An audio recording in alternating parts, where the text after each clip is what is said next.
the first thing I just wanted to start out with was print to digital, and why is this transition happening now? So what we've been dealing with for the last 20 years has been a gradual shift from being just dominant print to, obviously, as the internet grows, to more digital. You get mobile devices, cell phones, tablets, more digital. If you look back at that recent 20-year history, probably before 2005, so early 2000, we maxed out at 42,000 print copies on Sunday. So print papers delivered on Sunday, 42,000. Right now, we have 2,400 print subscribers. Oh, this is a dramatic number. It's more than 90% down. Yeah. You guys hang up like a good person. We're all sitting here. Yeah, you're all sitting here. Yeah, I didn't realize it was that much until like recently, because I don't just watch these numbers all the time. And it had been a little while, so I checked in on it, and I was like, wow, that's crazy. In the meantime, the digital numbers obviously have risen. And right now, the print subscribers make up a quarter of our total subscribers. So we're at around 10,000. Well, you can see like that's a lot down from where we were. It's a quarter of like what it was at its peak in print. So what you've seen in that change there is a lot of switch from advertising being the dominant source of revenue for the media and news industry, and that was like funding all of these print subscriptions. So you could have a 7-day-a-week print subscription, and it would be delivered to your home, and it would be a good price, and lots of people did it because there was enough advertising to support that. Well, the advertising got carved away by Google and Facebook, and it's much less than it used to be. And so now we are relying much more on subscribers, on the people who value local journalism and who want this coverage so they know what's happening in their communities. And that's kind of what we're doing right now is like really sort of pivoting to like emphasizing subscribers. So coverage that you value, that you need, and trying to express to people who might be subscribers why they should become subscribers. And here's all you get for it. This is what we're going to talk about a lot today. So we're here we have the room for 2 hours. We will be here as long as you want. We're going to run through some things here. Again, as I was mentioning, we'll have time for questions, any questions you have. In the back, we have Michelle. Michelle's from customer service. And so if we have any questions about the rates you're paying, or I don't have a computer or a digital device, what do? Michelle will be able to answer all of these questions. So we can go and talk to her one-on-one after we do the forum. Okay, so back to where we are with this change here. So this transition is part of a company-wide initiative in McClatchy. McClatchy has 30 newspaper properties across the country. Ranges from us, we're on the smaller side, all the way up to Miami Herald, which is the biggest paper that we have. We have 5 properties in California. So it's us, and then it's the historic bees in the valley.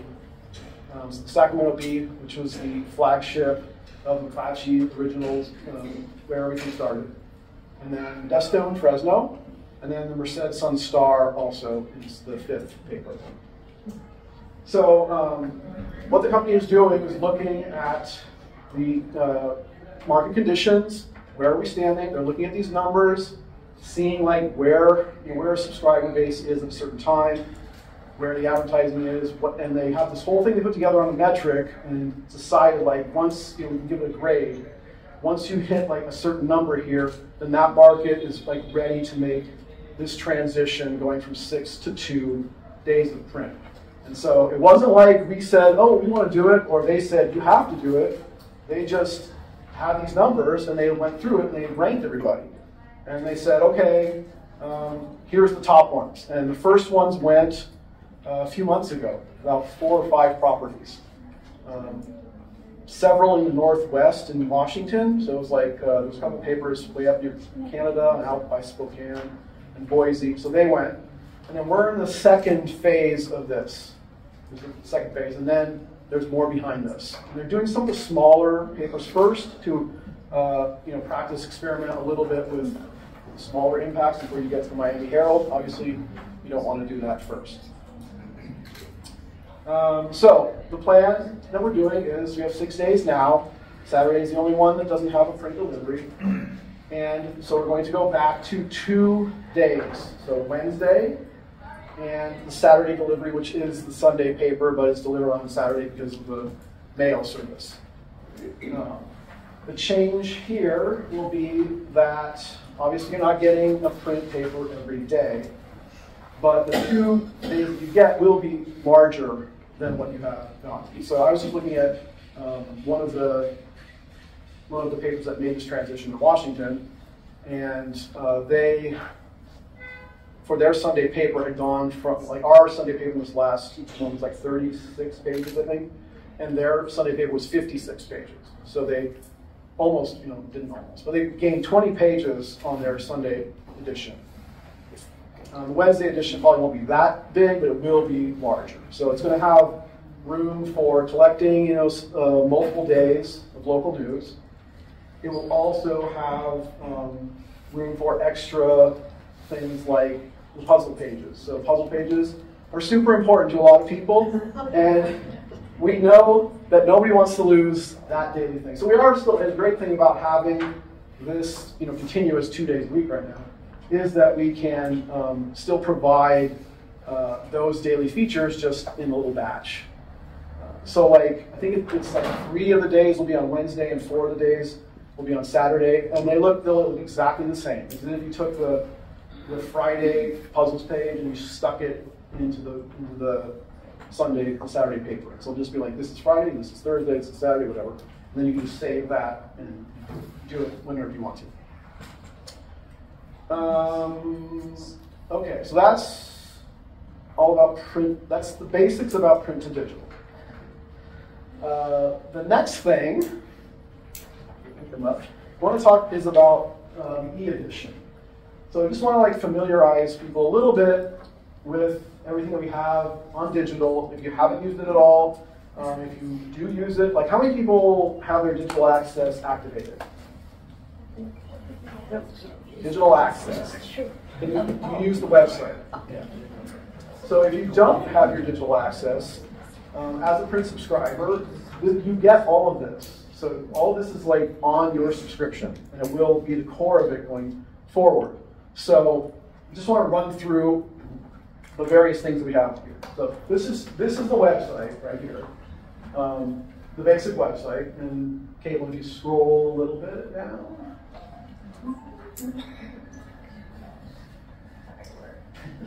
You see fingers on the trackpad?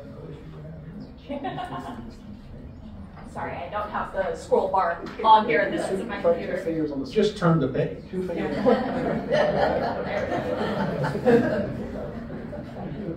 So yeah, so this is the website. All the local stuff is on the top, and if you go way down there, you're going to get various different sections. You're going to see other stories from different places. You'll see sports and whatnot down there. So you can go back to the top. Okay, so the website is the core, the digital product. It's the first thing that we had when we went digital back when the internet arrived in the late 90s.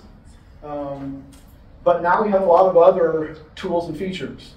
So I'm going to run through some of those. The first one I'm really going to talk about is the e-edition. So the e-edition is up.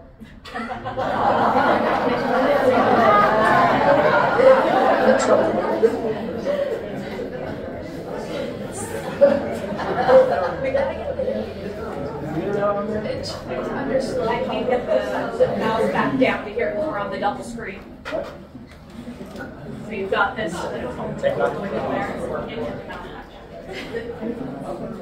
I have a hotspot. I have a hotspot. You want a hotspot? Yeah, I have a hotspot. Excellent. Few technical issues here. But we're gonna get them fixed.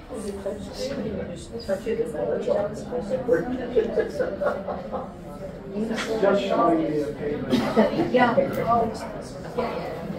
The problem is that we have tablets that broke. You can just, if you want to Your mouse, your clicker, stuck up there. Not just on let me this slide thing. it for a second. Turns out this fixes it. You have any questions while we're now like looking at this? Are you planning to move to no print at all, or I mean, how long when we hopefully take occasionally it'll last? I mean, that is the great question. Is that the next phase is zero? I mean, Is the target? I'm not going to say that like it's going to turn around, you know, and go back to adding days. Anywhere that you're watching this process is that it goes down. How fast it goes down, and actually, you know what, how we got to this point. If you've been a subscriber for recent years, you know when Saturday was. Saturday was about 5 years ago. It was before COVID. And Saturday loss of the Saturday paper was about 5 years ago. And when that happened, I was pretty sure that they were going to be like, oh, you know, like we're going to drop another day. We're going to drop Monday. Then it's going to be like kind of a regular thing, right? Like this day is going to drop, and then the next year another day is going to drop. But it went 5 years without. It went 5 years without dropping a day, which was, in the way things have been happening here, it seemed like super slow. So the fact that it got to 2024 is like crazy. But the goal would be zero. Ultimately, you know, there's going to reach a time, and what you're talking about is the print subscribers. So that number, 2,400, if that number keeps going like this, right? At some point, there's going to be a point where it's just like, how you can't run the press. You know, you can't keep running the press if you're burning more waste papers trying to get the alignment right than you actually are printing. This is the kind of the hard reality of it. Okay, that's the e-edition, yay! Okay, so this is the e-edition. So you click on that link on the home page, you get to this page. And what you'll see is today's paper on the left. On the top, you'll see the all editions there. That's the last 30 days. So you can see the complete paper from 30 days. If you scroll back there, it goes all the way back to like February 26th. So if there's something that you're like, oh, I remember that story, or I missed that day, or I lost my print paper, all of it is right here. And actually more than, you know, obviously what you have in your print paper is right here. So we also have some extra sections that are down here. There's some weekly sections as well. So what we have here is we have 3 kinds of editions that are in the e-edition. The first one is what we call the replica edition, and that's exactly what you have in your print paper. So it's the pages that are created for print, and they're taken and they're put up onto the website as part of the e-edition. So they look, you know, obviously as you expect. So that's this page right here. You want to just jump into Tuesday real quick?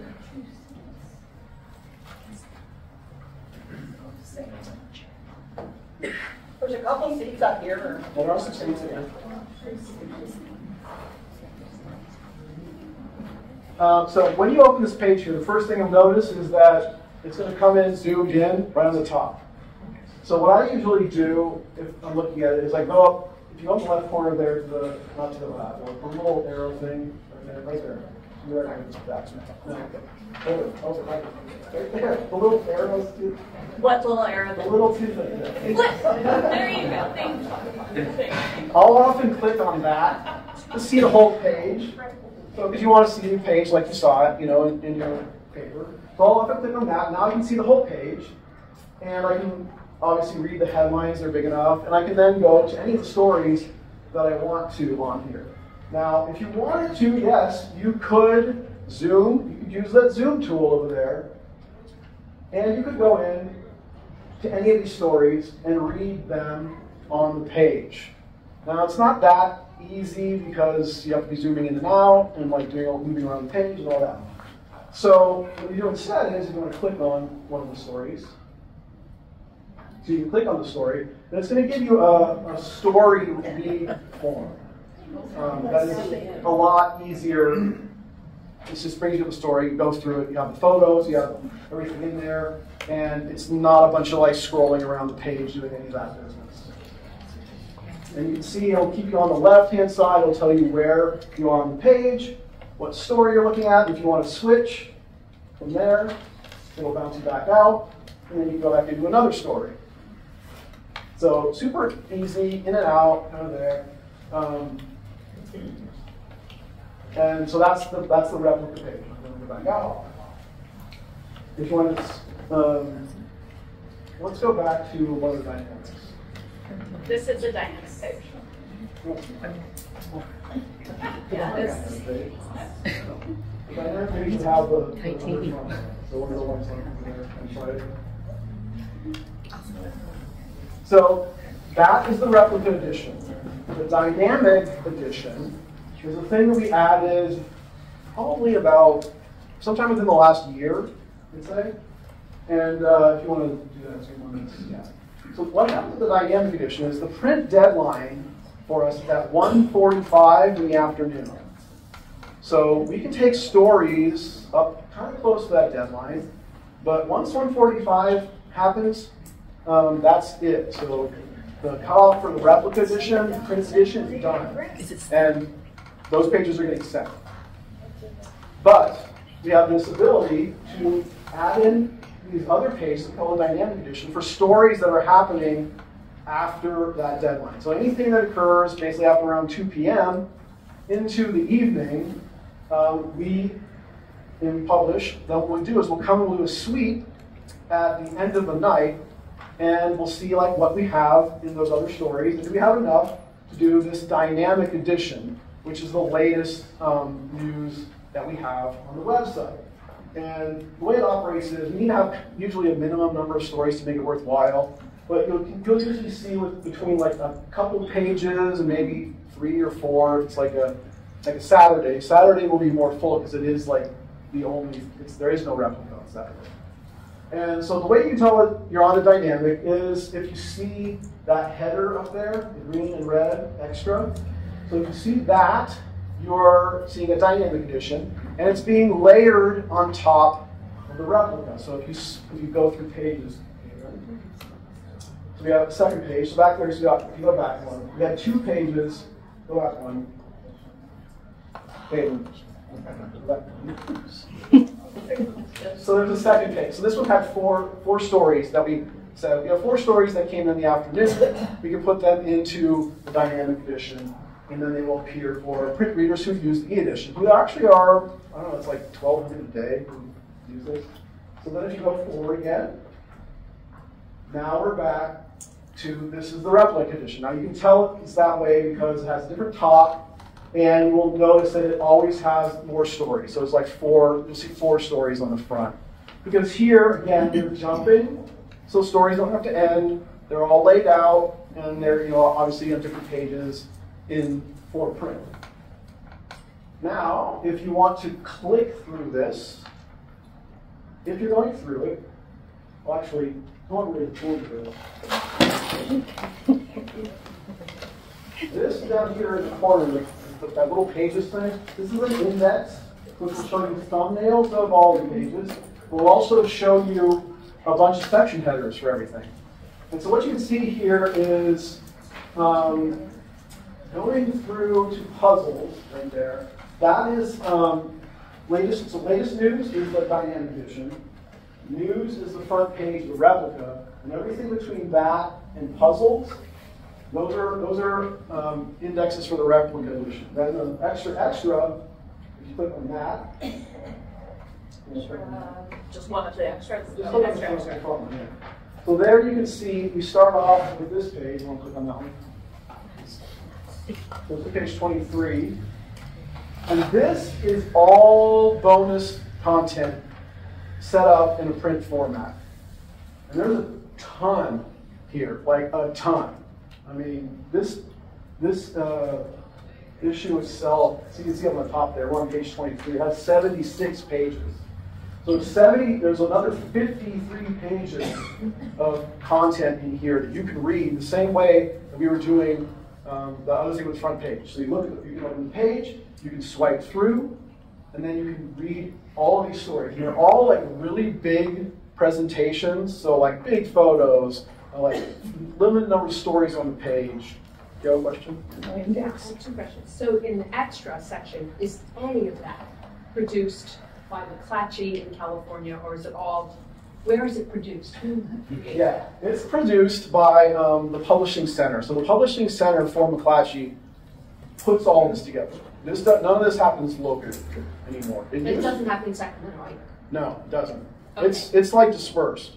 And then the other question is, you're describing how we access all these things. Now, I'm only an e-reader because I decided not to pay for that print delivery quite some time ago. Okay. And what you're describing, is it the same on all three platforms, like a phone, a tablet, and a desktop? Yeah, I'll talk a little bit about the other devices after we just show. Okay, so excuse me, where is it produced? Where physically? Where physically is it? Is the work done, printed? or is the paper printed? So where is this being? Where is the production while it's happening? So the production of this is spread out. This like anywhere. United States. Yeah. So when I call the Philippines. That's not. Yeah, that's a customer service line. That's different. This is the Publishing Center is a company-wide unit that handles. Basically, they bought all of these functions that were at individual sites that everybody was duplicating these kinds of skills. So everybody had a design desk, a copy desk, copy editors. Everybody had all these things. Everybody had a printing press. And it was really expensive. If you can imagine having a bunch of printing presses that work from this time of night to this time of day, and then sit like quiet for the rest, that got like really wasteful. So as all that kind of stuff pared down, we lost our printing press, and we now are printing in Santa Maria, so we're close by, and Santa Maria Times prints the paper. But this operation, the same thing that happened. They brought this unit together, and they had these designers, and it was happening probably around COVID, or a little before COVID, so everybody was working remotely anyway, and it's super easy to just do. So you have like, okay, you're doing this today, your pages are, say you're doing an opinion or something. You're setting up all these opinion pages for the whole company. And so these are broader subjects. That's why it works this way. This is where you can see the national news, national opinion, features, extra living right there, and then a ton of sports. There's so much sports in here. There's got to be like 20 pages of sports. You would not believe how much sports there's in here. A lot of you can see it, like, just scroll through there how much there is. All these green pages are sports. Like this call we have like 20 pages worth. For sports fans, some of that one's 71. You guys know that like box scores are gone, right? Yeah. Box scores, sad. I don't click on that one, 71. You got it. So here they are. There's NBA box scores. They are here, and that's pretty much only where they are. You're not going to find it in print in that format anymore. But you can see here, like, just every topic. There's Dodger news, there's like NCAA tournament, there's like soccer, golf, everything. So whatever you like, there's something there of it. And it's like this amount every day. So I have a question. Sure. So if I'm unhappy with the fact that the women's basketball is covered 1 bazillionth of what the men's is, even though more people know the women's basketball players now. It's not you I yell at. Who do I yell at? You can yell to me, and I will pass your yelling to them. We are in contact with this group, talk to them every day. We send them our plan for our local stories. And so we're like, here's all the stuff we have. We want this on the front page, we want this inside. And they do all of that, and then they put everything else together. So if there's like a problem with something else, yeah, pass it along to us, and I'll be like, hey guys, this story was wrong, or you're downplaying this. But the question you're asking, you're going to see much better coverage, broader coverage, including like the women's basketball tournament in these pages. Okay, any questions about the extra pages? Go ahead. What communities need is community oversight of government and other activities. And yeah, we'll talk a little bit about more about that. Because 300 or 3,500 reporters lost their jobs last year. Yeah. We'll talk a little bit in the next talk a little bit more about that in 1 second. Just want to finish with the e-edition. Okay, so the e-edition is, we're always looking to improve our products, and we're doing that right now. And there's going to be some improvements coming to this. One of the things you'll notice on this is obviously it's all newspaper-style pages, even though like 50 of those are never going to be printed on paper. They look like they're going to be, but they're not going to be. So there are people who are designing those pages and spending time making sure the stories fit, even though they're not ever going to have to fit anyway. So they're working on a new version of this that's going to make that more efficient and make it easier to like basically read on this, as you can see here. That's a vertical page. It's on a horizontal screen. It's not the greatest thing. They're going to have come up with a new kind of a home page and these like they call best of topic pages that will be curated by actual people who are in somewhere in the country, and they're going to make the same kind of selections that they're making for these pages, but they're going to be more like a landing page. And then when you click on the story, it's going to take you into a reader mode that is in like the column version. So if you like reading, like newspaper columns, that's going to be the same experience here. So you're going to be able to go into that, you're going to click on that story, read it that way, it'll swipe through it, and it'll just be like a lot easier of handling the pages than it is like this. What about trying to print the puzzles? I have no luck with that because it doesn't fit a printer paper. So that should work. That should work. I've done that with the crossword, and it does work. So if you're having a problem with it, we can help. We can give you some customer service. I printed the puzzle pages and that. Yeah, she's asking about printing the puzzle pages, which you can do. There might just be a problem with your system. Can I just add one thing? If you try this and you put the print and see what you get when you try actually clicking on just the puzzle itself and see if that works. That I can do on the Chronicle. Yeah. So if you click on the crossword, Yeah, just on the crossword. you'll see the crossword. So you can print from here. And you just get the crossword. Yeah. And if you go up to the corner there, print. You should be able to find your printer. How would you click on it? You just click on the puzzle itself. See how it's highlighted? And you can do that to all of those. Now, Just click on the puzzle itself. one, You can do that on the solution too. Well, another improvement with this new e-edition things that they're doing is interactive puzzles are going to be part of this. So that will be cool. We've never had that. And it's going to be really interesting to see how that looks. The extra section. So, I mean, the biggest thing I wanted to talk about is, I do the daily e-edition and I download it as a PDF. And I mean, I love that because, first off, I just love being able to read today's paper and then not having to worry about I missed something, because I'll just read tomorrow's edition and, be caught up. So that's why I really appreciate the PDFs. Or even just this format. Yeah. all those pages? Oh yeah. 6 pages. I don't print them like Yeah. Yeah, I mean, the nice thing about this is that, assuming you're not going out a month, you don't even really have to download the PDF, because if you just know the day that you want, you got months there. Oh, it's true. I kind of like them as my personal archive as well. But sure. Yeah. But what frustrates me about the extra section is you know, you have the first couple of stories that, you know, you get the whole stories, but then as you get deeper into the section, they all say to read the rest of the article, you know, click this right here. And in the PDF edition, there's nothing to click. You know, you can only do it on the website.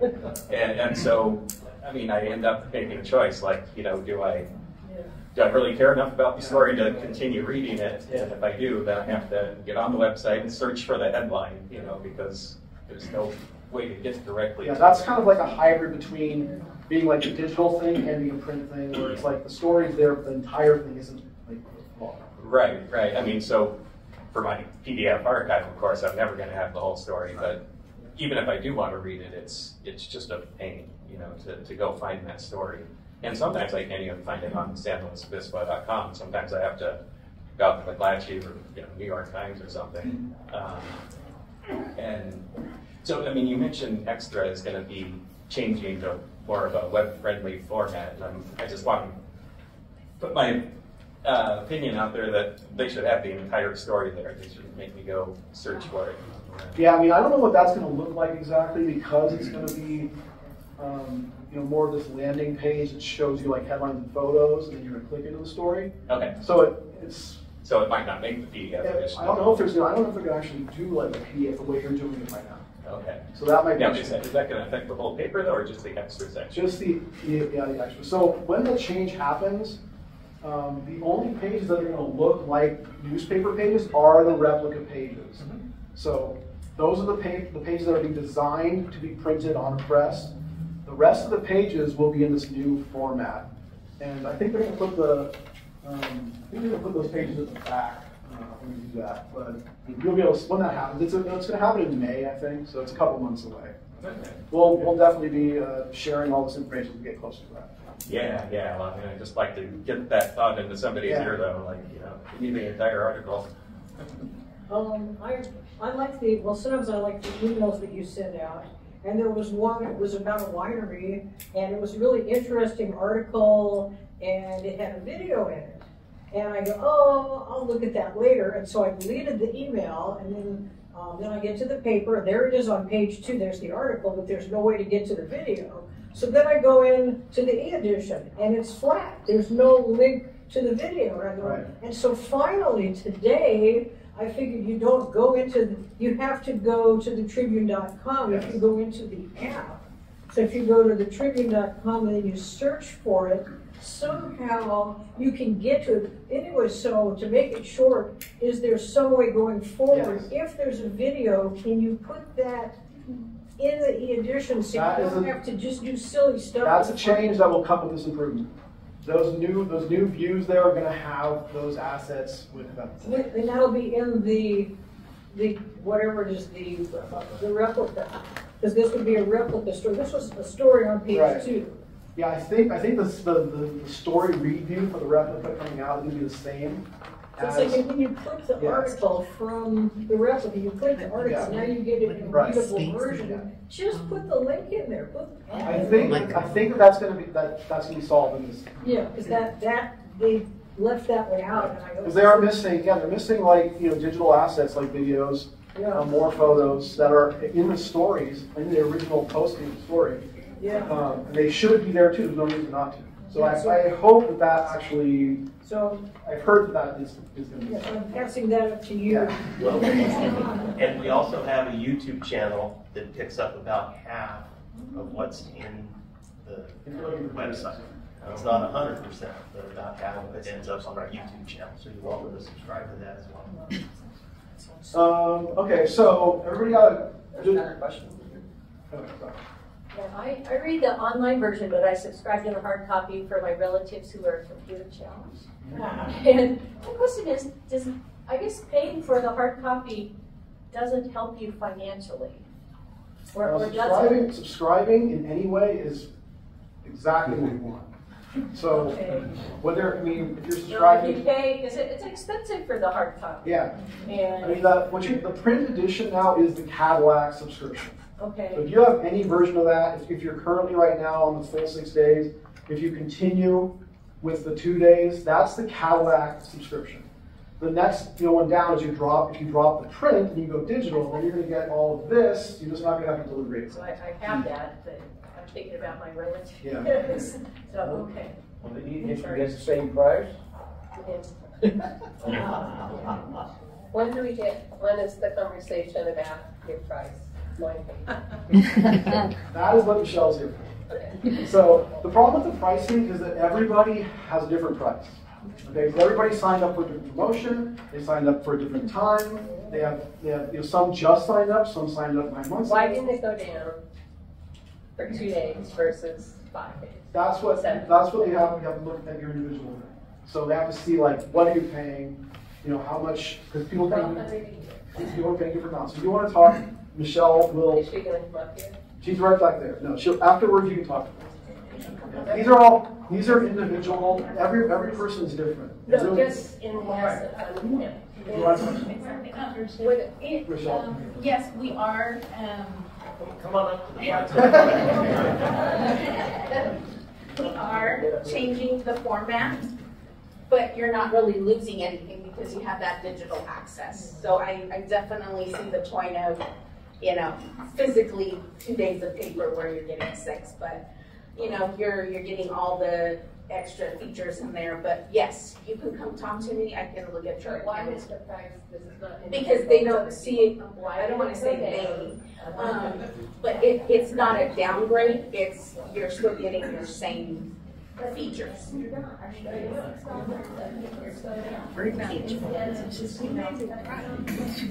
Well, the format of it has changed. So, but you can come talk to me and I can look at your account. Can I just ask one thing, Michelle? Yes. What you're saying 50 is years. going from 6 to 2 isn't going to reduce your subscription price, right? Correct. So you're paying for lateness, basically.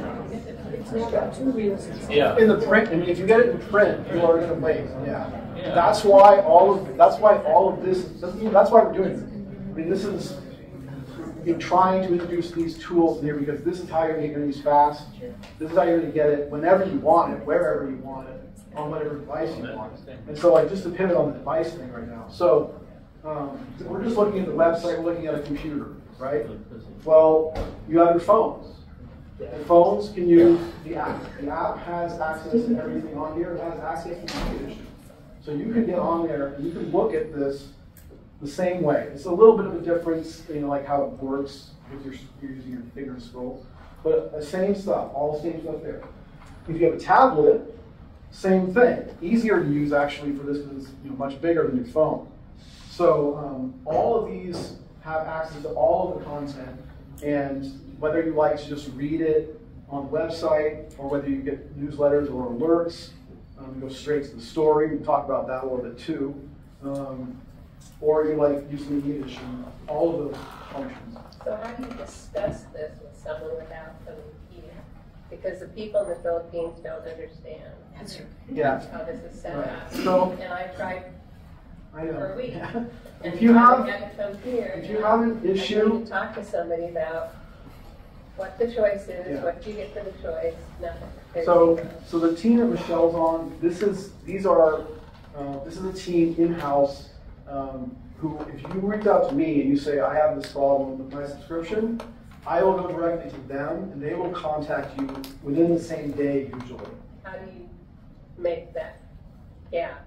How do I get from here to your telephone to that? Because there's no menu selection for it. You just can contact. I get the Philippines. No, you want to reach out to me. So if you email, if you look at any stories, you can see our email. Sent an email in a week ago. To who? So the Tribune. Okay. Well, yeah, that does happen where some of the stuff is routed. Certain requests are routed to this one team. Requests like you're saying we handle through this WeCare team, and they are the ones who are equipped to really look at your account. Maybe you could publish that. on the front page. So. You're not in trouble. We care. That's without many people who are here. It's about 1%. Oh my God. Or my Facebook just happened. Joe Tarica at attendees.com. Email the guy. You can email anybody, really. You know, yeah, any other we route it the right way.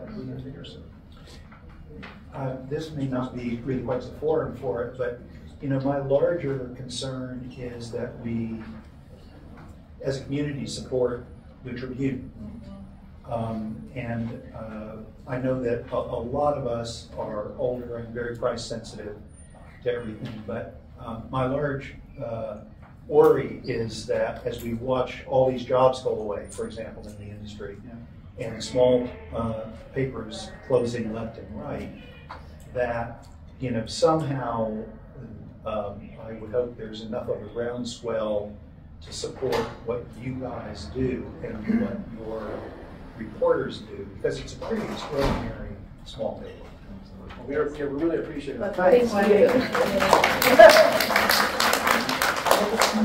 really appreciate you saying that, and that is the heart of it. Like whenever I'm talking to people, I'm saying, like, you have to support local journalism. You have to be a subscriber of this. If you want to protect your democracy, if you want to know what the heck's going on at the police department, the city hall, schools, yeah, if we're not here doing it, there's not many people else who are, and we are so much smaller than we were, and just trying to hold the line. We have been able to hold the line where we are now, which has been awesome. We had a lot of downsizing, but the company a few years ago just said, like, we're not cutting like reporters anymore.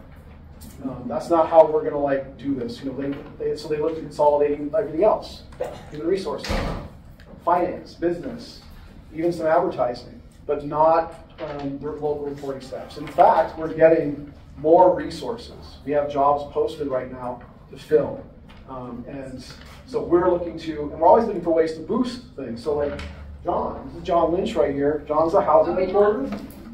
John's position was funded by you guys. Thanks for paying my rent,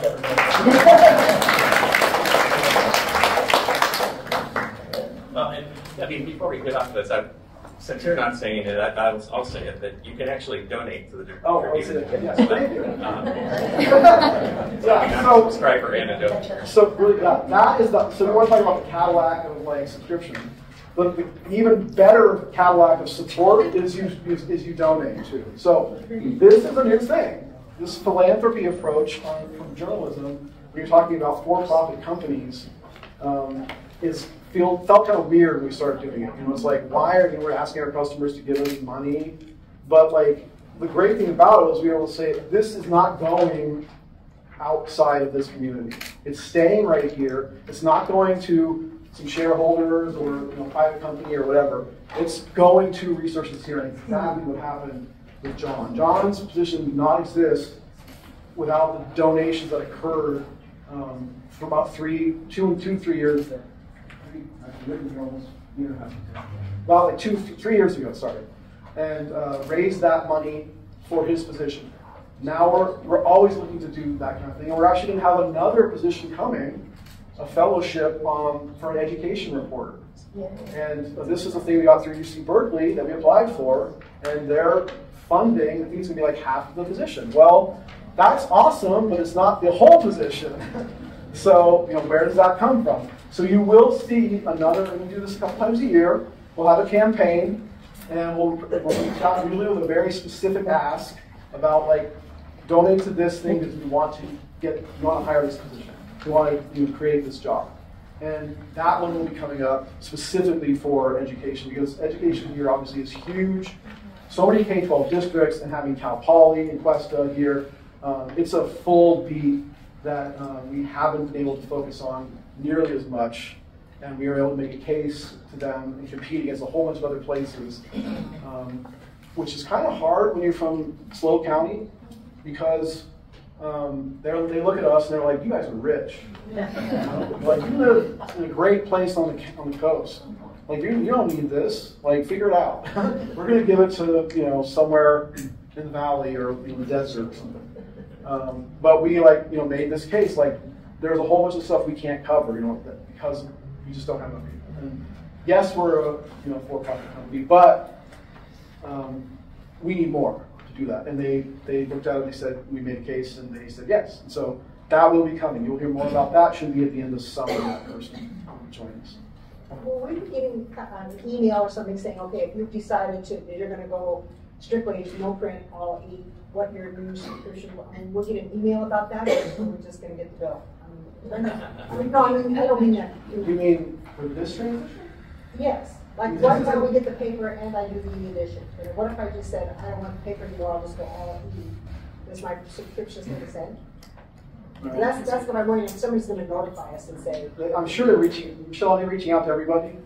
Yeah, everybody will hear. Receive an email saying something about going forward. This is what's happening. Yeah, you'll see. So I want to talk a little bit more about content. So okay. It sounds like, okay, you hired John Lynch, you're looking for an education reporter. It seems to me that going down to 2 days from 6 and not giving people a break on their subscription fees would give you more money to run your business. So then you could hire reporters to do a little better in depth. I feel that this paper goes more in depth. It only comes out once a week, so they don't have the rush deadline. But like the Oceano, I'm just thinking of an example. Oceano Services District, there's a lot of information in this paper that I didn't get from yours. And I do appreciate like today's editorial about the supervisor meeting, about the nuclear decision, the nuclear power plant decision. But things like that are what we need. I'm wondering if you track what people read, the whole click business. Yeah. So other people really are interested in Ribline grew from humble beginnings and restaurant inspections? Yes. Yeah. Yes. I'll tell you 100%. You're not the odd man in the room. It's just that there's a wide range of interest, right? Like, we want to cover as much for as many people as we can. So that you want to hear the in-depth stuff, we want to hear that. Anytime you have questions like that, reach out, and we'll make sure that we have a table on it. That is... Caitlin and Leslie. I brought the restroom inspections. Here, I'll put it that is what you're talking about is the highest level, of journalism, right? And that is what we want all of them to do, right? And we have given them that mission from the get-go. I mean, this is Chloe Jones over here, Portland crime reporter. We can introduce them and have them chat. They'll talk in a minute. But we want them to spend their time and do that important investigative stuff and try to get these stories that nobody else is getting. But we also have to do everything else. New Times doesn't do any breaking news. Zero. Right. So they're not watching the scanner. They're not no deadline. What? I mean, and their deadlines completely. Yeah, their deadlines. They print once a week. They don't even post online until Thursday. Yes. Everything goes on. So, I mean, that is still a print-centric model. How long that goes, I don't know. But, yeah, so actually, let me transition to the next thing I want to talk about, which is the kind of the content that we're doing. We're doing an initiative this year, we just launched, focusing on content that we've tested out that subscribers really want and appreciate. And so we did a whole big thing in the company, got a lot of people together, tested things out in various markets, and narrowed down to these 4 approaches that you will see. And you probably have already seen them because they have some branding and logos on them. The first one is reality check. So you've probably seen reality check. This is my favorite of them. This is a great initiative. So it's labeled as the fact-checking story type. And so we're looking for whatever we can find, and we're taking together an email address, realitycheck@thetribunenews.com. We will take any tips. And the minute I get a tip, as it comes to me, I'm giving it to one of them. And so I'm like, whatever the topic is, like this can be on any beat. I'm like, somebody wants to know about this thing. Why are they cutting these trees down? Why aren't they cutting these trees down? What's going on with the property taxes with the Tenet Hospital, which is the story that Stephanie just did. Where's all that money going? So these this is a great thing we're going to do. We really appreciate it. And it's like accountability. This is like the core of what we're doing, accountability. So local governments, your police departments, your schools, even your like businesses, whatever. What's going on? That's the first one. The second one is called Inside Look. And this one's often tied more towards some business stories. But here we're trying to like take you to the changes in your neighborhoods and give you a look at things that are coming to your areas before you go to them. So you have a new business opens, a new restaurant opens. We're going to get in there and we're going to get a look at it. And so we're going to get a bunch of photos, we're going to get some videos, and we're going to give you these things. And you will see those headlines that say like, take a look inside. The next one is called Uniquely SLO County. And this is just like the kind of fun things that make the Central Coast like great. And it has kind of a wide range. It could be unusual stuff. Stephanie writes stories for a label, a story type we call it. It's called Slow Weird, which is just odd stories that pop up. Like the boat that's been sitting out in Cayucos for 1 million years out there. She did a story on that. Another one we do on this is these legacy business stories. So we're always writing stories about new businesses and businesses that are leaving. But we have this whole sector of businesses that have thrived for decades, and nobody ever knows anything about them because they're not opening or closing. And so these features, people love them. These are their favorite places to go. And so if you have somewhere where you're like, oh, I've been going to this place for 40 years, let's do a feature on them. Let us know, and we'll do those. And people love those kinds of stories. The ribline story is one of those. And then the last one is In the Spotlight. And this is a story that has like a lot that needs to be explored. So we call this kind of like deeper enterprise, longer term enterprise journalism. And it's not something that's going to end in a week or two. It's something that will last for a few months. And we're doing this right now on the St. Fratty's Day partying that occurred here. And so we jumped on that story. Actually, gone out that morning into 6,000 students survived somehow. And we've been following all of the things on this. Yeah, you won't believe how many leprechaun questions I got. We will be continuing on this because we have a lot of story threads here. So we have the neighborhoods, we have Cal Poly, we have the city response, we have the police. And we're meeting with the police chief on Thursday. Yeah, we're going to sit down with the police chief and we're going to talk to him about the strategies that they use. Because you guys have been here a long time. We remember when police approaches were different. Yeah, it wasn't great. St. Fratty's wasn't great, but it wasn't a riot and there wasn't tear gas. Which is what happened in the George Floyd protest. So this chief is doing something different. We're going to find out, what his approach is about that. And that's going to be one of these stories. So it's called In the Spotlight. And it's longer-term storytelling of stories that have many angles to tell. How many reporters do you have right now that are doing like in-depth? Everybody is doing that. Yeah, everybody's doing that. That's the cool thing about this size of staff. They all have to be a jack of all trades. And nobody is exempt from breaking news, and everybody does the biggest, investigative enterprise stories they have on their beats. So they are very well rounded. How many do you have? How many reporters? Yeah. We have like 7 reporters. They have some openings right now, and we have some interns too. So that's those 4 approaches. You're going to see those. You will see them branded. Online, the stories are marked that way. One other thing I wanted to just mention about digital access. There's a new benefit of doing digital access, which is universal access across all McClatchy properties. So if you have a Tribune subscription, you also have a Sacramento Bee subscription. This is really cool. This has been kind of a long time coming too, because it wasn't the reason why. When is that going to start? That's going right now. Oh, because I clicked on the Sacramento Bee one today and it wouldn't let me in. Did your login for us? Through you? No, it wasn't. If you use your login information. Okay. Try that. And see if you have a problem, let me know. But this is awesome because, especially for the SAC Bee, because we have people here in the Valley papers too. We have people, a lot of people who are retired here came from Fresno, Modesto, somewhere in the Valley. And so there's a lot of crossover there. So now if you moved here from there, you want to still know what's going on over there, or if you want state capital news, lots of state capital news coming out of there, Sacramento, all of that is available. This is a great asset.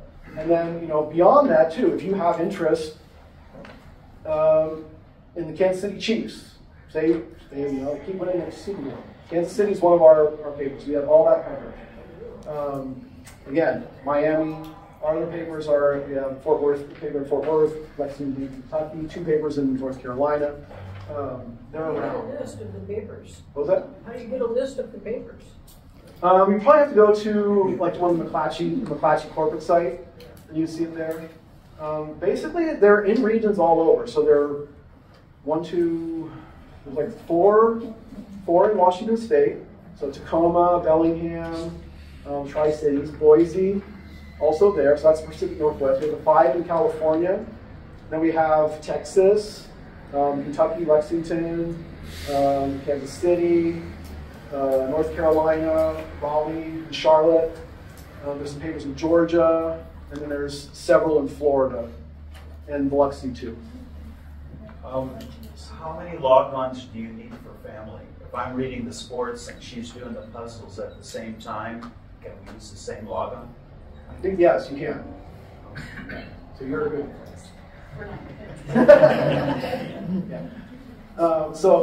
that is, just want to say that is all this one here. And the other thing I want to do, I just want to introduce the staff to you guys, and then after that, any more questions you have. So, you actually already met a few of them. Why don't we start over here with Chloe? Hi, I'm Chloe. I cover courts and crime for the Tribune. I came here about a little more than 2 years ago from working at PBS NewsHour in Arizona, and I love living not in 120-degree heat. So, yeah, if you have any courts, crimes, investigations that you want me to look at, feel free to shoot me an email. I forgot my business cards, which was unfortunate. But yeah, feel free to do anything. What's your last name? Jones. Chloe arrived on the brink of the Kristen Smart trial. She stepped right into like one of the biggest stories we've had, in decades, and did just like an awesome job. I mean, she had to travel back and forth to Salinas for 3 months. Yeah, 3 months for the trial, and then roughly 4 if you include the few hearings before. But and it's still working. That story's not over.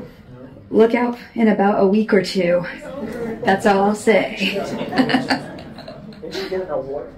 She did get an award for that. Yeah, I got a few we unsealed some documents, so we were able to get our legal team and partner with LA Times, ABC, and the AP to unseal a bunch of records. And so we got, I think, a breaking news award, investigative award, and maybe 1 more for that, I think. Yeah, you got an investigative award. You got a President's Award. She got one of McClatchy. McClatchy has the top awards for journalism called the President's Award. She got one. And she was on TV. Well, yeah, she's great. All our reporters want to stay here forever. They're young. All of us are young, and they will move on. But we always want to say, we try to do everything we can to keep them here. This is Laura Dickinson. I came up here to go to Cal Poly and stayed. And I had a nickel for I'm one of those. And Laura, could you say it louder? Oh, I'm sorry. What's your name? What is your name? Laura Dickinson. And I came from Ventura. I lived there for 30 years and came up and stayed. But I was an intern in 1995 for about 6 months or 4 to 6 months, and it was a fun time. It was, I was about to go to school for photography, and our publisher died. That was a big thing. That was Jeff Fairbanks. Yeah, Jeff Fairbanks. And it was heartbreaking, Yeah, but we just and then I went to school and then I came back, and that's about it. please. Should I stand up? Okay. Come and speak nice and loud. Okay. Hi, I'm Stephanie. I'm the county government reporter and the environment reporter at the Tribune. And I interned when I was a senior at Cal Poly. I graduated about 2 years ago, and I've been here ever since. Yeah, Stephanie's an example of one of our favorite things to do, which is have somebody intern and then hire them full time. Same thing I did. Same thing Caitlin did. You have a Cal Poly Dave did it too. Laura did it. Laura did it too. Laura too. Yeah.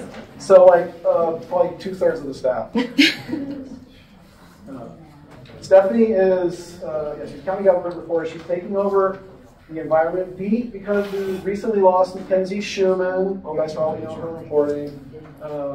Really sad that Mackenzie left. She was here for almost 4 years and did just a fantastic job covering wind energy and Diablo Canyon and like all of these various. Yeah, she's really good. She basically got cherry picked from us, and she's now going to the Buffalo News. She's moving across the country, live in the snow. She left the company. I tried everything to keep her. Wanted a new experience. Stephanie, wait, second Stephanie. There are two Stephanies. Stephanie Finnegan. I'm the opinion editor, and I used to handle all the letters and the viewpoints as well, but now we luckily have someone in Sacramento, Hannah Holzer, who handles that for us. But I always give a first look to the letters and the viewpoints, so feel free to email me if you want to write something, especially like longer pieces, looking for like 630 word called viewpoints on local issues. So that's a way to get more local opinion in the paper. What else can I tell you? I occasionally write columns. I'm always interested in your thoughts. If you have any ideas for editorials that you'd like to see, let me know. No daylight savings time. And I occasionally write columns. Nice to meet all of you, and thank you so much for supporting us. I so appreciate it. I introduce myself, but I'm John Lynch, housing and homelessness reporter, also a bit of South County on the side. I've been here for about a year and a half, but I was hired right out of college. I went to school in Indiana, in a little town called Muncie, which our most famous alumni, David Letterman, was once called the Harvard of Muncie, Ball State University. So that's where I got my journalism degree, and then I came out here, and these guys were nice enough to roll the dice with me, and I have been so grateful to be out here doing this specific type of work. And I'm really excited to do more going forward. I just took part in a USC fellowship through their School of Health Journalism, which I'm going to turn into a series of stories going forward over the next few months that addresses senior homelessness specifically and the risk of falling into homelessness as a senior.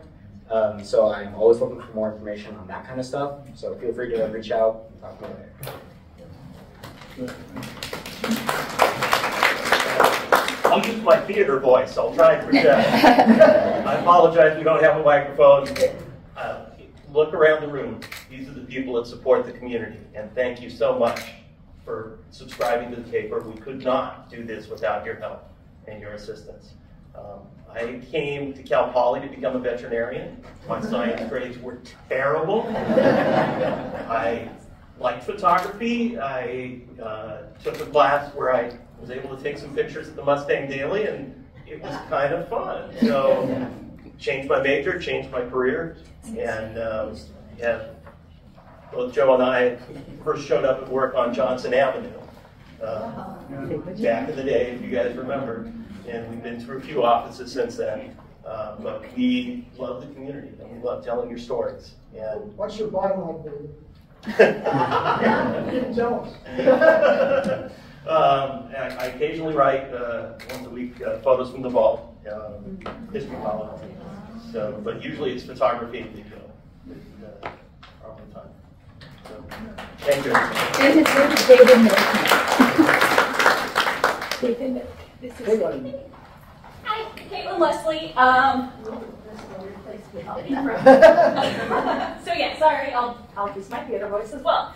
Yeah, we've already kind of covered it. I was a Cal Poly intern 11 years ago now. Yes, 11 years ago now, which seems wild.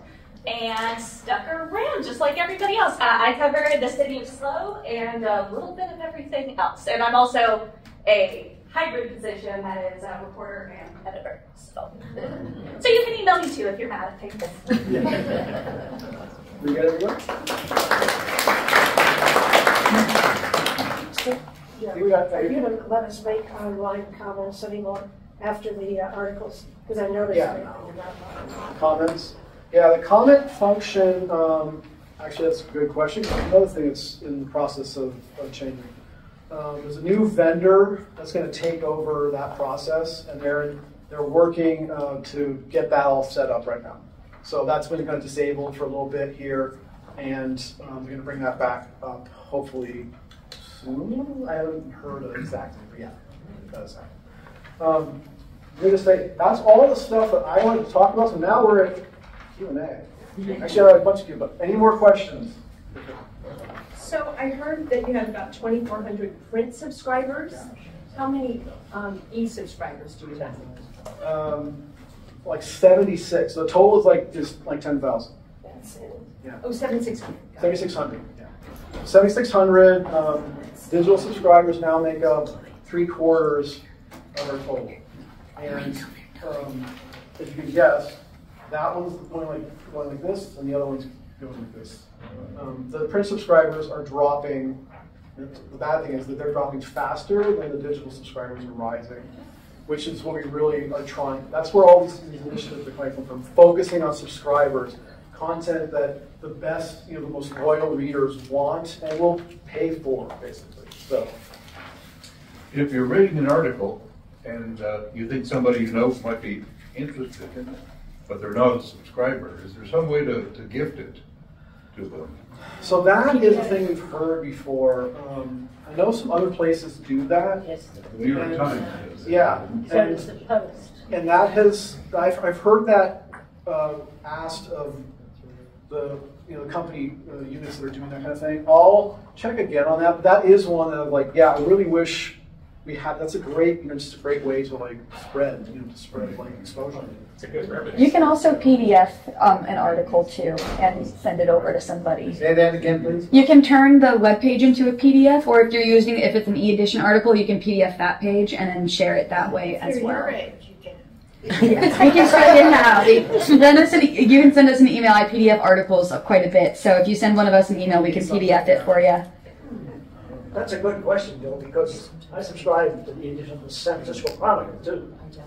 And recently, they said, hey, you can gift to some of your family. I did it to him, and I did it to my other kids.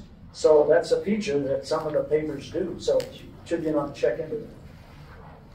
Yeah, that would be good. Other question? I seem to find a lot of grammatical errors and not typos. I think they're and I'm wondering though, how is the print transcribed from something? Is there software, it's voice recognition that's missing it, or why does this happen every day? It's not, the only things that we transcribe are interviews. So interviews, we have two on Otter AI, which is these aren't interviews, yeah. Yeah, I mean, it would take an interview, record an interview, and then it would transcribe the interview. Then you have to look really closely. I see this all the time, actually. I see it more there than other places. But you have to look at the transcription, check the quote, and make sure it's not doing something weird. The stuff you're talking about in the stories, I mean, those are things this isn't being taken. It's like maybe a sentence that's all of a sudden should be there, it isn't there, or a word's missing, and things like that. It just. So what you're talking about is the biggest loss in journalism. So I came up as a copy editor. Worked as a copy editor for the longest time, and we had as many copy editors as we had reporters at that time, and they were following the city editor, the assistant city editor, the managing editor. Stories were getting, 3 reads at least. That doesn't exist.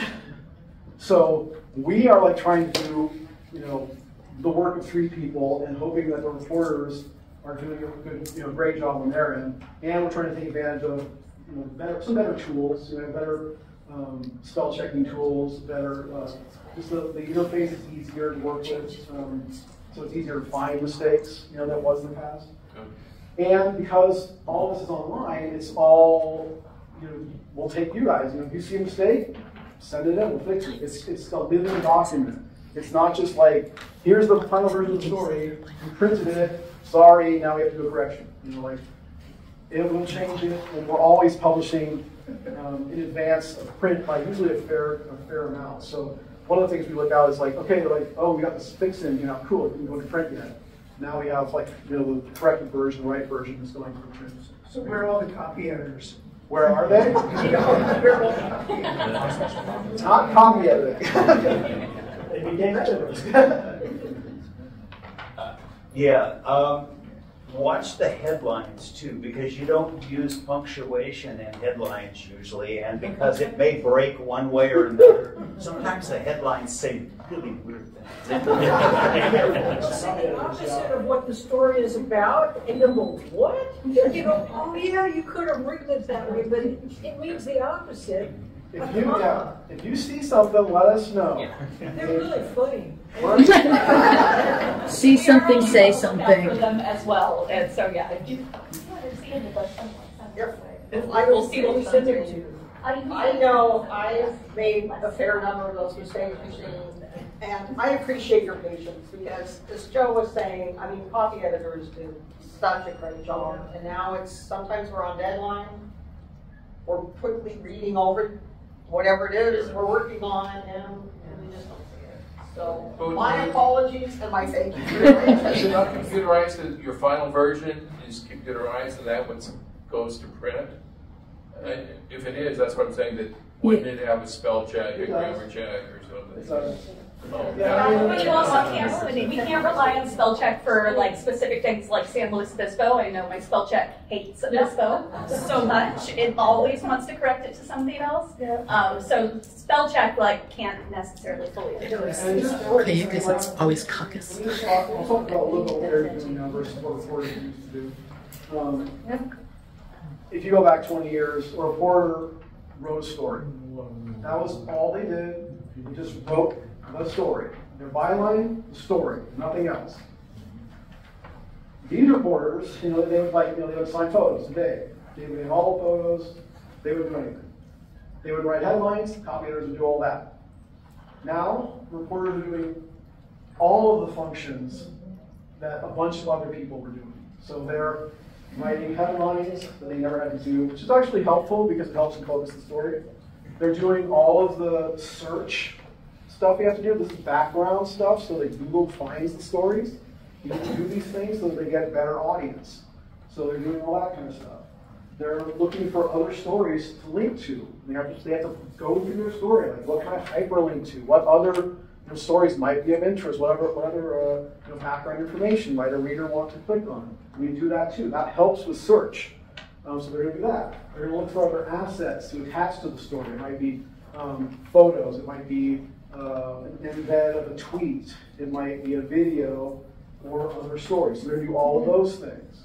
And when they're out reporting, they might be taking photos. They might be doing videos. They might be doing TikToks. I'm the TikTok person if you have TikTok. Probably handles that for us. Writing stories at midnight? Writing stories at midnight, listening to the scanner, yeah. Actually, the flip side of that is the photographers are doing way more than just photography. Laura's listening to the scanner. Dave's writing all these various stories. He's doing a bunch of reporting at the scene on breaking news because we're trying to get things out fast. So a reporter might be writing from their desk. You can't get the visuals unless you send somebody. So Dave and Laura will run down there, and then they're sending us an interview on video. Here are the quotes that you need. And it's like boom, boom, get these things out, put them all together. But it's not a single job doing a reporter, not a single job doing a photographer. And if some of the people who left 20 years ago and sometimes gripe about things were landed in here right now, would not even fathom the expectations that would be put on them. Just a quick case study. Laura heard of a shooting in the South County. got out the door, got down there, got an interview with the convenience store. You're talking about 7-Eleven. Yeah. Yeah. And It was just a witness. And she had that posted and got a connection so that there was a police surveillance video of the getaway car. That was all being posted in real time. I was listening to the scanner up here. Oh, there's another shooting by Home Depot. It turns out it's related. So now I'm scrambling to Home Depot. There are at least 2, maybe 3 reporters writing iterations of the story. Joe and Caitlin are reading the stories, trying to make sure everything's matching up, asking questions, making sure the pieces fit together. While I'm driving to Home Depot, I hear on the scanner, they've got a guy in the neighborhood that they think they can get at gunpoint. So I turn my direction, I go that direction. More stuff is already published. It's already, online. And I get into the neighborhood and am fortunate to be there early enough that I can see the police closing in on this guy, and they've got him on the ground. He's being arrested. I can hear them on the loudspeakers, saying stuff, directives to him. I pass that back to the office. That becomes part of the story. And then I'm in my car transmitting the photos from that scene so that can get on report too. All of this happened, in the old days, that all would have been taken care of, by midnight that night and in print and on your doorstep the next day. This was all being published by 5 o'clock that evening. So not even by 5. It was being published. It started at 10. Started, yeah, exactly. Going through the entire day. But the final write through, and then that's what has to happen after all this stuff happens with live updates. Then there's a final write through. It's all the things together. So there's a lot going on. You don't have a physical office any longer, do you? Actually, we do have an office, but it is. But is it a secret? Secret because it's only the newsroom. So all of the other functions, all the customer service functions, having somebody sitting up there in front taking money, doing stuff, that's all gone. And all those jobs, those are the jobs that went away to keep the reporting jobs. And so we were remote. For almost 4 years after the pandemic.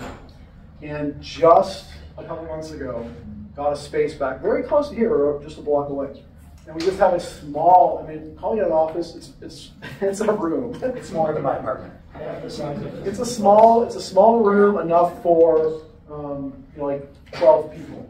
And so that's where we're coming back and forth. Sometimes we're in the office working, sometimes we're at home. Sometimes there's several people in there. Sometimes there's like almost nobody, because it just depends on where you work best. Like if you need to go out and report something, you're going out. If you feel like you're better off writing at home, it's quiet, you're right there.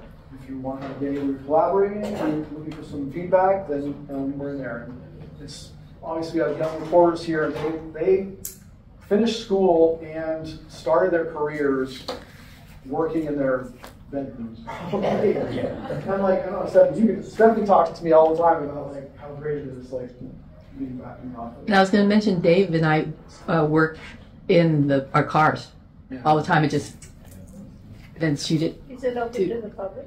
It's not a public office. Yeah. You ought to do a video tour of the new office.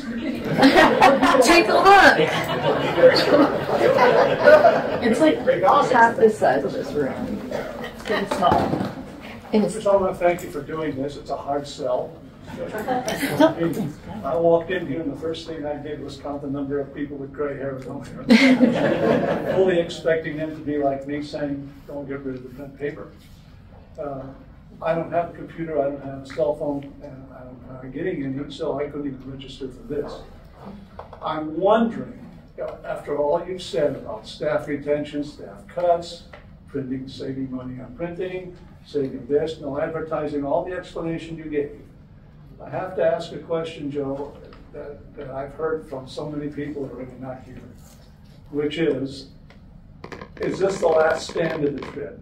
Because if this fails, I can't imagine myself, I just can't imagine people sitting in front of a screen reading a newspaper. I mean, it's beyond. But there are more in here that are doing it with the same color hair, and so obviously I'm in the minority. But if this fails and you don't get the number of people that you think you're going to get, with all the cuts and everything that you've done, and the subscriptions for E only is just the beginning of the end of the trip. I just. So we get that question from time to time, and you know, we have zero intention of leaving this community. You know, we have that sign right there. No, Dave, how many years we got? 150. What is it now? Well, 1869 is when the Tribune was founded. So it's like 155. So 155 years of history in covering this community, and we're not leaving. We're going to like do everything we can here for this. Whatever it is we have to do, we're going to do. The company is like right there behind us with the same mission. That's what all of these efforts are for, to do that. It is a challenge, you know, navigating. And as far as like being the last stand, no, this is not intended to be the last stand. It is a major transition that has been so long in coming, like I said, you know, so long, and getting there to that point where we can, because we're freeing stuff up. You know, like when we do this change here on the 4 days, there's a whole bunch of things we have to do every day that are just getting the print paper ready. Well, the print paper is going down. It's not the future. So that's keeping me, Caitlin, anybody here from doing something that is the future. That may be another story, even, you know, like on a given day. So all of that, we're looking forward to, like bringing more content, doing more things that will be the future and be there. As far as what you're saying, like you being a person who just doesn't do anything and has any devices, we do have some ways to help people like you. And actually, if you want to talk. So if you want to stop by Michelle, she might have a way to get you somebody you can work with. Are there places for collaboration between print and radio and TV news, maybe on long-term stories? Not so much collaboration that way. The one thing that we do, we have a partnership. You'll see stories from News Hawk. News Hawk is a Santa Barbara news outlet. We have connections with their people, and we share content with them. This allows us to bring in Santa Maria news, that's the thing that we just don't have the staff to cover. It has interest, obviously, in South County and even wider. So we do that. TV, radio news is almost non-existent. TV is a different thing. You want to say something? We have actually previously done some radio. KCX is ramping up their reporters. Exactly.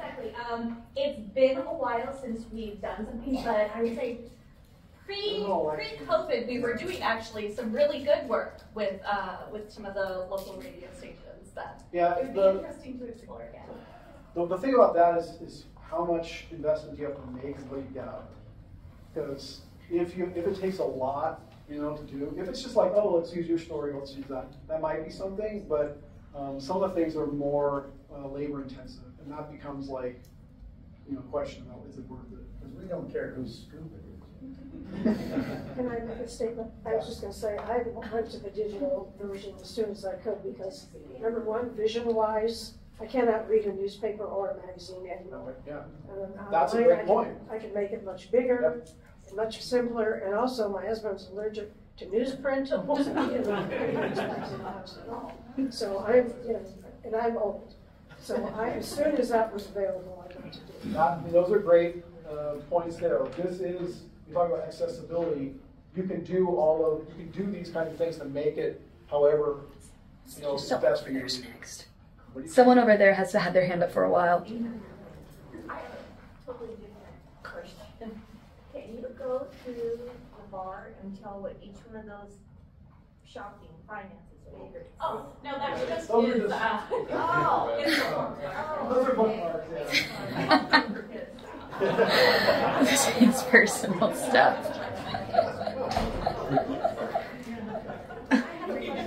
Going back a little bit, when you talked about the 3 different ways of the paper, and the first one was a replica. Yeah.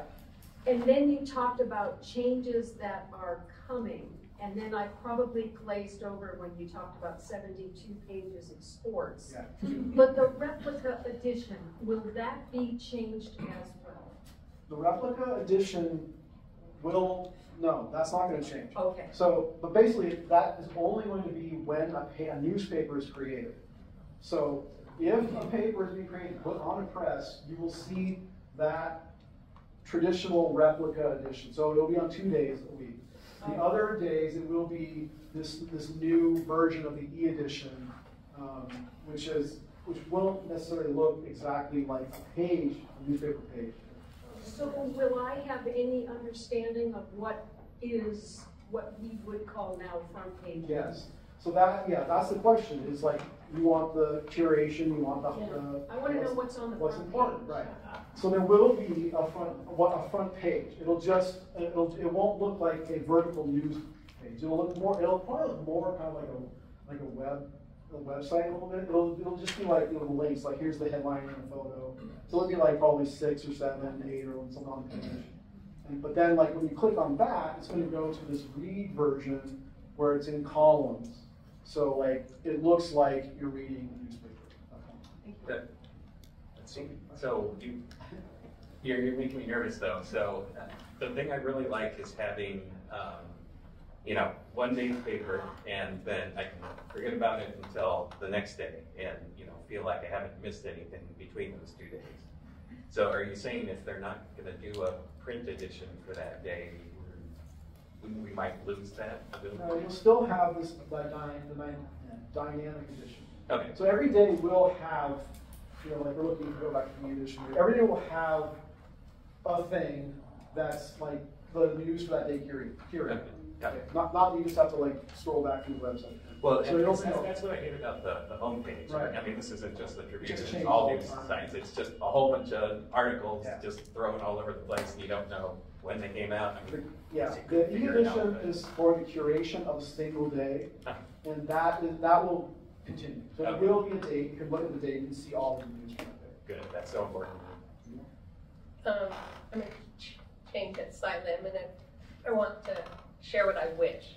This was very informative, and I wish that could be a story so that people could understand what's going on for you. Mm-hmm. And the other thing is I wish that the subscriber were part of this equation.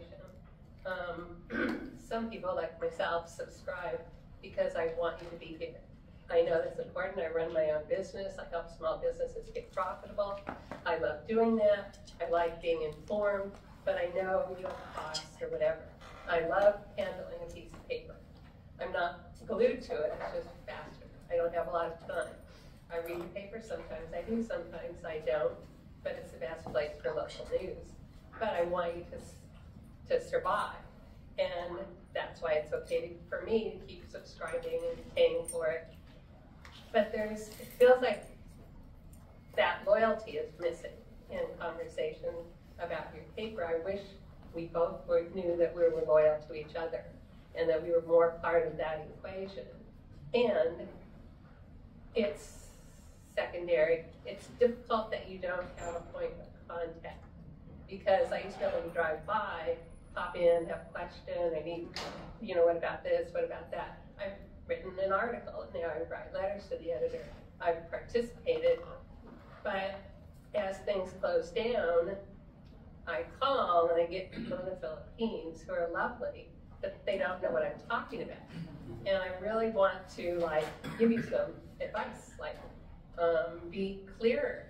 All I know is just something cryptic. But what do I then do with this? And what are my choices? And how do I help you? And there's a big gap there. And I don't want you to go out of business. I don't want this to be the end, but I fear that it could be. Because other than coming here, I was in a place of, maybe I'll just subscribe to the New York Times if I can't get a hold of anybody, if I don't feel connected here, and I do need the news. And I don't want to be that way. Do you have email? So, do you have email? I hate email, but of course I have it. Well, okay, so the very best way to reach us is by email. No, I just meant for you to also be caring as much about subscribers, to where we're. This needs to be updated slightly now that I'm looking at it, but where I don't know if that got heard. So there's people that are me giving you $1,200 a year to help you Right. That's intentional, but I don't think anyone gets that because I'm not being communicated. I love your stories. Thank you. And when I try to call in, I'm getting nowhere. And this is the first time where I felt like, oh, yeah, these are nice people. I mean, if you call in, are you calling about a subscription or about? I hit everything on the menu, and I can't get anywhere. It still ends up to someone in the company. You know what? You call those numbers and you don't get No, not that. I call these numbers or whatever I'm other. not understanding what you're saying.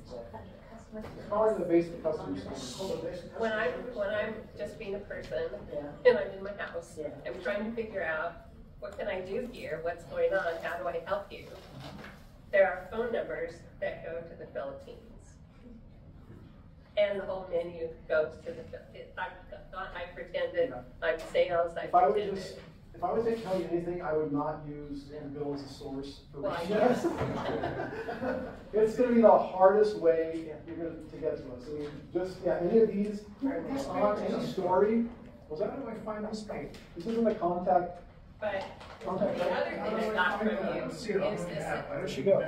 The other thing I got. How to find it in just a moment. The other thing I got from you was this, you're going to do this, there's a tablet, and no phone number. No way to ask anybody about this.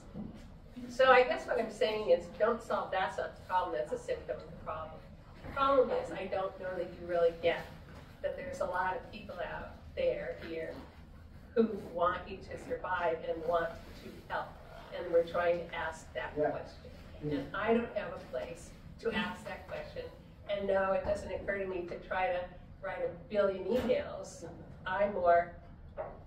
You're more successful one-on-one. That you're 100%. And that's everywhere what you go. and that's why I'm doing That's why this is really good, but you can't do this like forever. You can't do this like all the time. But you can address it in an article. And unfortunately, I think the world's worst invention was voicemail. Back in the old office, we used to have desks that were so close together, you could hear the person next to you think. And we had little pads, and if somebody called in, you would write down what, the source called on this story. It was a much more personal way of doing things. But we work at such a speed these days. You can still factor in personal. Sure. Businesses, I do that all day long. Yeah. I hear what you're Just figure out that there's a way to, on a small scale, do that. But anyway, I wanted to say there are subscribers that don't have a way in, and I'm one of them. And I got in. Well, I mean, this is all about, we really appreciate you coming out for this, and everything we're trying to do is appreciation and serving subscribers. We're not really interested in writing stories for somebody not in this county. It doesn't come across. That's all. That's all I'm saying is the news comes across, but it's bring that more forward, bring this more forward. Yeah, I do have have you seen some of the columns? We have columns here on internet changes coming, which was actually the last one was about the subscriber initiatives, and then these kind of things too. So anyway, thank you. I believe I'm one of 3 subscribers on High Street, paper subscribers in San Luis Obispo. And I really dread the reduction to 2 a week. I've taken the New York Times online for years, and I guess I'm hearing that the other 5 days, maybe your format's going to be a little bit easier to read, a little bit more like the New York Times. Is that right? Because I find that replica of the newspaper really hard. I've only tried it once, and it was a mess, and I dreaded it. I have to go back to it's going to be topic, or category kind of. It's going to be it's not going to look like a printed vertical page because that is not what the ultimate purpose of it is. Yes. So it's going to be an easier thing for you to interact with. You're going to be able to see a curated list of stories, best stories of the day on this topic. And you'll see a subject, maybe opinion will have a page like that too. sports, and then you'll be able to click on those stories and we'll go right to an easy to read format. That sounds good. Now, I have a question about using the Tribune on my phone, and I don't want to go into it right now, but who could I call about that? They're updating the app, aren't they? I mean, you can ask anybody here, or you can ask, if you email, I can connect you to one of the customer service people. Depends what it is. It might be very simple. Yeah. You know, if you can ask us now, it's the best chance. Yeah, ask. See if I know what. Since I don't read the online one, do they have funnies? Yes.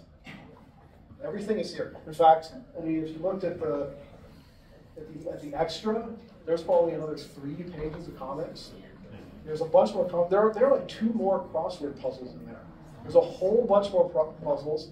There's a whole bunch more comics. I believe the comics are colored too. They are. Yeah. It's all colored. There's no ink to print. So it's great. It's like there's tons of stuff there. Tons of stuff. You just have to scroll and read them. Joe, if I can build on these questions that have been asked about, is it going away? My answer is no. It's not going away. And that's for all of us to remember that. And if there was any indication of it, you write to McClatchy, Mr. McClatchy, and you say, no. Okay? No. Secondly, maybe Michelle is better for this. Is McClatchy really in that much financial trouble that she has to do this? Michelle, do you know anything about that? No, she doesn't. That's not correct. The company is not in financial trouble. The company is healthy. But there are, I mean, these are things you have to do. You have a business. Again, going back to that number, how many copies do you have to have coming off the press to make running the press worthwhile? And 42,000, 100%. 2,400, again, I mean, like, I used to watch, we used to go out to press. You know, one of the things they had to do at 11:30 at night, the papers would come off the press, and we would go out and we would check the first things coming off for the last look. Any mistakes, any headline errors, because we could fix them at that time. But you wouldn't believe how many copies have gone through as they're registering the color and they're trying to get the page looking right. All this newsprint is waste. It goes away. So I don't know how many copies it is that they burn before they get to a good enough quality to send to you, but you know, it's several hundred at least. And then, again, that number is going to stay the same. The other number is going to come down. You know, like it's going to keep coming down. And you just can't keep doing it. I mean, you saw the change to mail delivery. You know, that had to happen. You couldn't keep having carriers go out to this entirely giant county handling one paper here, where they used to hand 5 on that street, then driving, you know, this many blocks to throw another paper over there. You know, like that just was impossible. This was just too expensive. And so we talk about the survival of the Tribune. It's all of those kinds of things. And this is what the company's looking at. It's looking at all those things like, how do we still deliver the news to you? Not what format is it in, but how do we get the news to you that you need to know? And that's where all of the preservation is looked at. It's all about how do we get the people who can write the news, take the photos, create the videos, and then figure out how do we get it to you? What's the best way to get it to you, knowing, you know, what the numbers look like. Yeah, so this is related to a question I wanted to ask is, can you give us a sense of how much of the budget printing the paper takes up? I don't have that. Sorry, I don't have that number. I mean, because you know, it's more than just the printing. You know, it's the layout. It's the you know, there's a lot of deadlines that you have to meet. In the last 2 months, the LA Times and Visalia Times Delta both shut down printing plants. And the Visalia Times Delta shutting theirs down that was where USA Today was printed for the Valley. So when you see large organizations having to make that decision, we're in the same boat. Yeah, I mean, you know, this isn't going to make me popular with this crowd, but I mean, I fully support you going completely digital. You know, it just makes financial sense, and you know, I think that's one way to keep the reporting up. You know, keep the reporting going. Well, yeah, paper. it's sort of like Kodak doesn't make as much film now. There you go. But they're not out of business. They're not out of business. They changed. Thank you for holding this tonight. I am a subscriber to the digital edition, and I rely on both the email and with RSS feed to be able to just click on the story, have it go up in accessible format, and being able to either use the reader where just the image and the text only, or get speech screen on my phone and being able to read it to me. So thank you for that. Yeah. I have a question and a comment. Question about the RSS feed. Is there a way that I can be able to select a section rather than selecting the whole feed so that everything goes on it? In other words, say if it's like top stories. I don't know a lot on that tech side. Because right now, as it is, when I get the stories, I get everything. And every weekend, I get a bunch of sports stories that I don't need to read. So I didn't know if you have something where I can be able to tailor like what categories. I haven't heard about that for that use. Okay. It's a good idea, though. We can email some people about it and see what we can do. Leave your name and information with us. We can try to figure that out, because that's actually something we've been trying to figure out, RSS feeds. Oh, that'd be wonderful. More helpful. And then the comment, I think this is a great thing that you're doing tonight. I have no idea about, about this forum until just a few days ago. I would love to see more of this, and also not just for subscriber-based info, but also special topics. This would be great. Yeah, we have done other events, and it's great. This audience and this community is really engaged. The events we've done recently, the last one we did was Memorial Day about wind energy, and the changes that might come to the ports there. That was last year, and 300 people turned out to hear that. Wow. And so, yeah, it is a thing that we do regularly. So we'll look at the reporters are thinking about topics that they have that might be good for that. So you're asking like you, Paul, you'll see some of those things come up as we do. Thank you. Who do I go to get help getting set up online? You mentioned that. I would probably start with Michelle. And Michelle's in the back. She can help you get your digital access. Yeah. I just have a suggestion if you're doing more of these things, and that is to bring a microphone.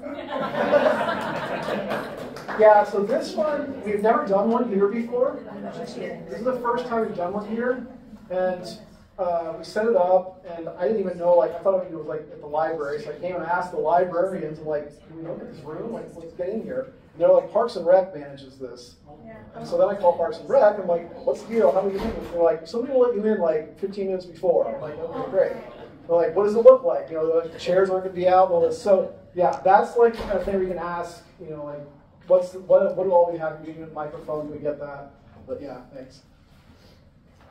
Will the time that the email notification comes to our inbox that the Tribune's available remain the same? Yeah. Which is what time?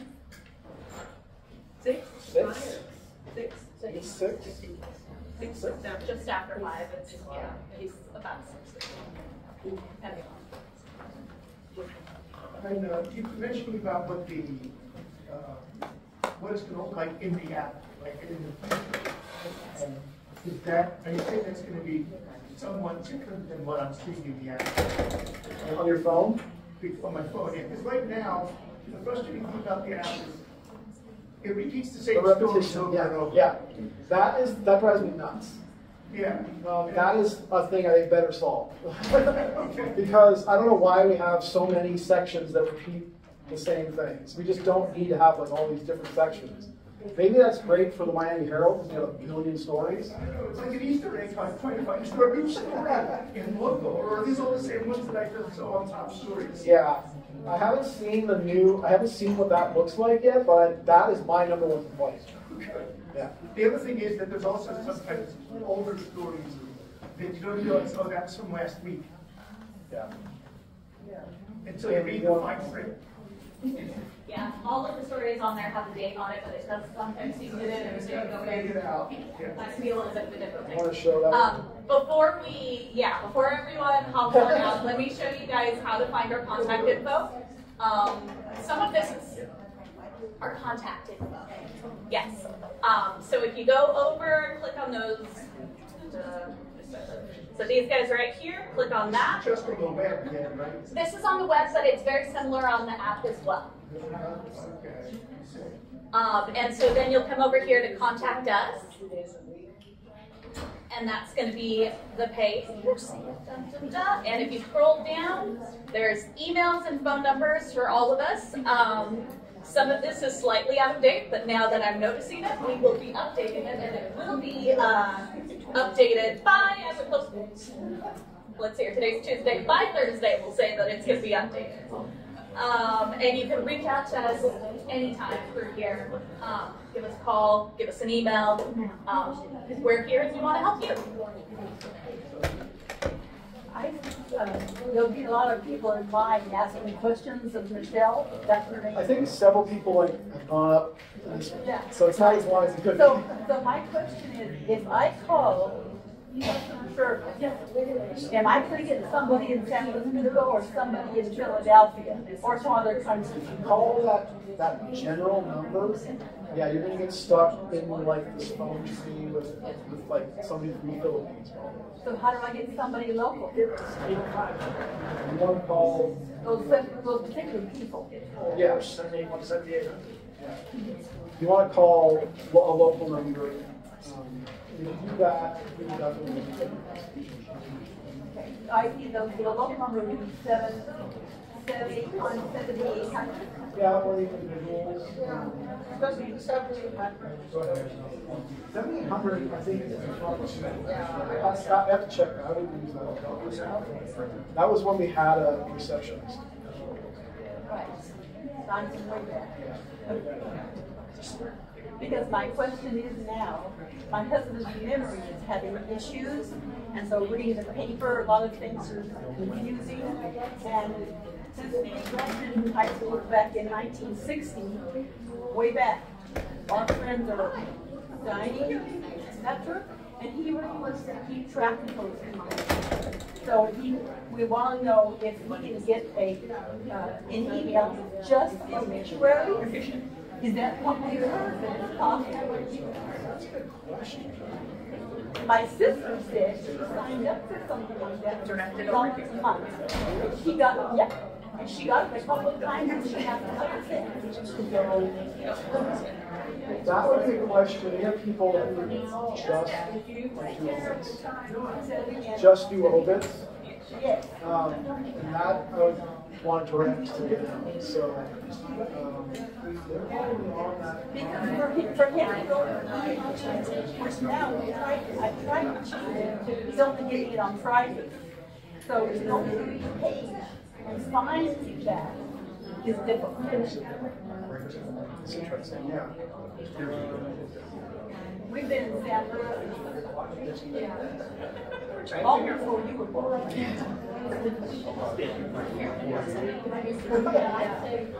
can see if I can ask. Oh, yes, yeah. Do you want to say that we are roughly done? But if anyone else has any questions, can come up and ask. That sounds good. Everybody's still made their way out, but I really appreciate you guys coming. Awesome to see such a great turnout. Yes.